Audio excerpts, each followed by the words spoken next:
At yun nga mga kabel, oh. Yan, Monday ngayon.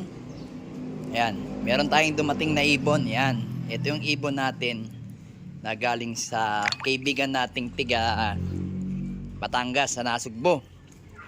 Si Paring Agor. Yan.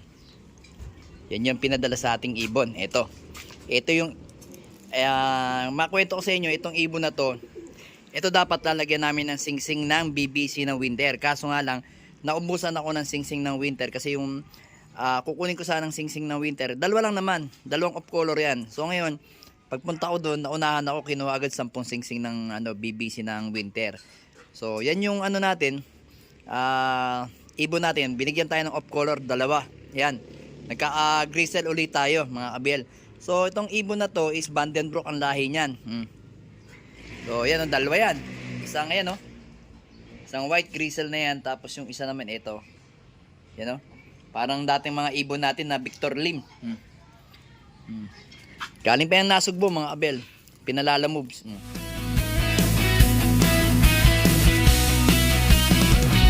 Sa himpapawid, nagsisimula ang laban. Tagaytay Loft, tawag nila sa aking pangalan. So ito mga kabel, wala tayong Buti dumating yung anak ko. Kunin natin yung ibon. Ito. Unang ibon. Yeah. Aray. Gandang ibon, no? Mga kabel, no? Ba? Gandang ibon, mahaba. Haba yung mahaba yung kilbon, mga kabel, oh. Haba ng kilbon, eh, no? Kitang-kita nyo yung kilbon niya, haba. Ganda.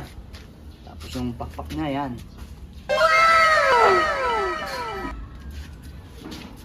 Ito, bali ang lahi nito, Vandenbroek mga kabel, oh. Gandang ibon, solid. Saan na lang natin yun yung singsing niya, medyo madumi kasi nga galing sa Halloween! Gandang ibon, no? Magkapatid yan. Solid tong ibon na to. Sa Halloween! Sa Halloween! Ayun nga pala yung tumitingin sa likod mga kabel, yan. Yan, no? Tumitingin sa likod ng pakpak. So itong ibon na to, i-quarantine muna natin mga kabel. Ilalagay muna natin sa kabila muna dito. Para mga mga 2 to 3 days. Kasi bagong kain ako eh. Yan mga kabel, ganda. Sigurado, magandang grizzle to. Lagay muna natin dyan. Dyan muna siya. Yan. Gandang ibon, napakita mo. Yan, oh. Yan, gandang ibon. Solid, oh. Ito nyo, mga kabel, oh. Yan, ito naman yung isa. Kunin natin.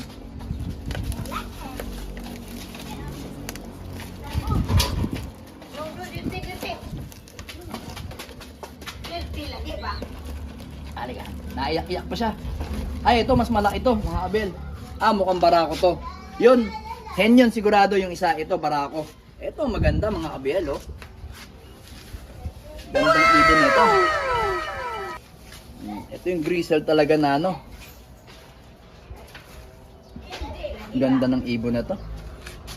Pang winter natin sa BBC mga kabel, oh. Gandang ibon. Oh, solid.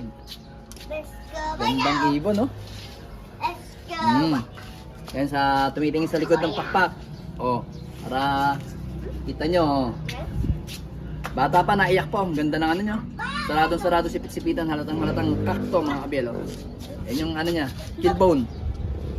Yan ang killbone niya, haba rin. Vandenbroek to. Ang pagkakaalam ko, yung Vandenbroek niya, Luis. Yan. So sabi ko nga, crush na crush ko sa kanya yung kay shoutout nga pala sa'yo, Christian Agor ng Nasugbo, Batangas. So sabi ko, crush na crush ko yung niya, yung lahi ng Vandenbroek kasi nga palibasa meron tayong Vandenbroek dito. Ito yung Vandenbroek natin mga kabel, yan. Ito yung Vandenbroek natin, yan yung Vandenbroek natin. So kaya gusto kong makakuha sa kanya ng Vandenbroek para in case pwede natin ipasok to sa Vandenbroek natin o sa mga Peter natin. Yan, para may up color din tayo. Ayan, pang up color natin, pang malupitan. Pang malupitang ibon, no? Ganda sigurado na ito. Ayan, ito nyo yung pagwis, oh. Green.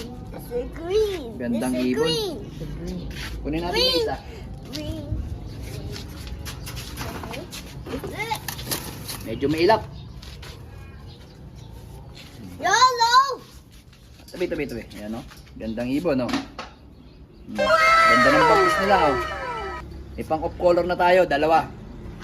Ayan o. Pero tingnan natin. Parang barako din ito eh. Ito parang hen. Ito ang barako. Baligtad. Kung alin yung malaki. Teka lang mga abel. Waan natin.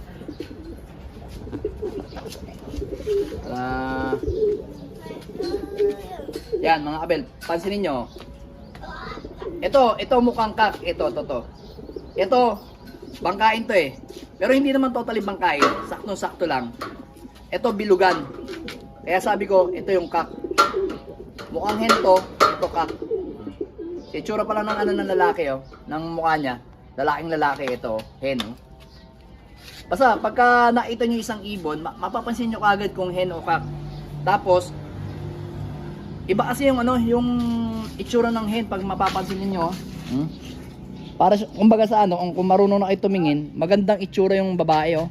Oh. Tapos ito yung kak, kita nyo. Ganyan yung kak oh. Sabagay, iba-iba tayo ng ano eh. Iba-iba tayo ng pagkilatis ng ibon. Hindi pare-parehas. So itong dalawang to is i-quarantine muna natin. Mga 2 to 3 days. Tapos tatanungin ko kung na-vaccine niya. Kasi meron naman tayo dyang available na vaccine.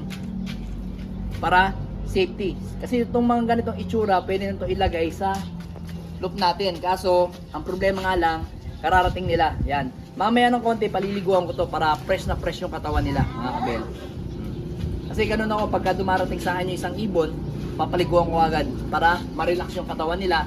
Then, saan natin sila babaksin mga 2 to 3 days. Ayan. Ito yung ibon, lalagay muna natin dito. Dito muna sila. Ayan ha, feel at home muna kayong dalawa para sigurado. Feel at home muna kayo. Ayan. Para, ayan, nag-aala Spider-Man pa siya, mga kabel oh. Ayan oh. Sigurado, ano yan, uho na uho yung mga yan, mga kabel. So, bibigyan natin yan ng, ano, ng ihi ng palakamay kulugo. Kasi yun yung nakalagay ngayon sa ating flyer, mga kabel oh. Kita nyo, ang gandang ibon oh, yan. Yan oh, meron tayong off color, Vandenbroek. Napakagandang ibon, napakaangas. Yeah, napakaangas ng ibon. Sana maganda rin ang performance ninyo. Solid oh.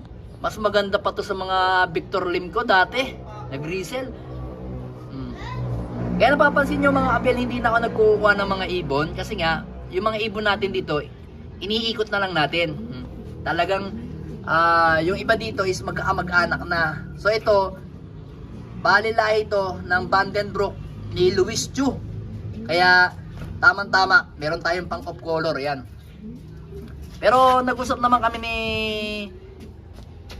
paring Christian Agor na kung sakali pagka nakita kong medyo hindi kagandahan yung lipad, yung isa i-ista ko, yung isa i-diretso namin laban. Kasi sabi ko, pagka ganyan yung uwi ng isang ibon at nakita nating ano, gawin nating stock kasi proven. Ito, papakita ko sa inyo yung mga kapatid nito na nag-overalls doon sa Nasugbu. Ito mga kabel, pakikita natin sa screen natin. Yan mga kabel, kitang-kita nyo oh. Sana kagaya nitong isa. Yan oh, itsura. Tiger Grizzle, medyo ano nga lang yun, dark nga lang yun. Ito, pero tingin ko magiging dark to mga kabel, itong isang to. Then ito, so itong ibon na to mga kabel is kamukha nito yung nag-super set winner ni Bro Christian Agor sa Nasugbu. Yan.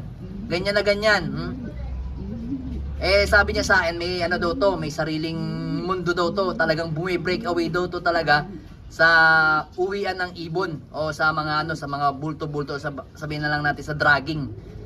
Nagbe-break away daw ang mga lahi nito. Kaya sabi ko, kaya nung nakita ko lang to, nung nakwento niya sa akin, sabi ko pare, bro, crush na crush ko yung ibon na Vandenbroek mo kasi lahi kasi yan ng mga kagaya ng ibon kung may Vandenbroek ako, kaya hindi ako maliligaw kung saan-saaling mabibigyan mo ako. Yan, hindi nga ako nagkamali. Napakabait ni Bro Christian Agor. Ayan, binigyan tayo ng isang malupitan niyang ibon. na Vandenbroek ko. Yan pa naman mga gusto ko, mga Vandenbroek ko. Maukunat. Yan. Magandang ibon. Sana magbigay kayo ng magandang karangalan sa atin. Para meron tayong panibagong off-color dito sa ating loop line ng Vandenbroek ni Christian Agor. Alright. Let's go!